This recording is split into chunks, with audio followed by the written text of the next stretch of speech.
ماشکل بازار میں کچروں کا ڈھیر جمع۔ تفصیلات کے مطابق بلوچستان کی سرحدی تحصیل ماشکل بازار میں جگہ جگہ جمع کچروں کے ڈھیر سے لوگوں کو مشکلات کا سامنا ہے۔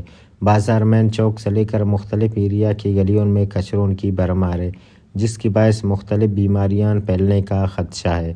بازار میں ایک عرصے سے صفائی کا نام و نشان تک نہیں۔ ماشکل بازار میں ناقص صفائی کی صورتحال نے لوگوں کو پریشان کر رکھا ہے۔ کچرا پھینکنے کے لیے بازار میں نہ کوئی ڈبہ ہے اور نہ ہی صفائی کی جا رہی ہے۔ دکاندار خود صفائی کرنے پر مجبور، جبکہ کچرے دکان کے سامنے پھینک رہے ہیں۔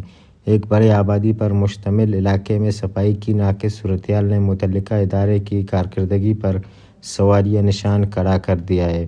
متعلقہ حکام کے ذمہ داروں کی غفلت کے باعث ماشکل بازار میں کچروں کی بھرمار ہے، کوئی پوچھنے والا نہیں۔ جس کی لاٹھی اس کی بھینس والی صورتحال عروج پر ہے۔ علاقے کے سیاسی و سماجی حلقوں نے نگران حکومت سے مطالبہ کیا ہے کہ ماشکل بازار میں جاری صفائی کی ناقص صورتحال کا نوٹس لے کر متعلقہ حکام اور عملے کو ڈیوٹی کا پابند بنایا جائے اور بازار میں صفائی ہنگامی بنیادوں پر شروع کیا جائے۔ رپورٹنگ اور کیمرہ ٹیم کے ساتھ نصیر کبدانی، وش نیوز، ماشکل۔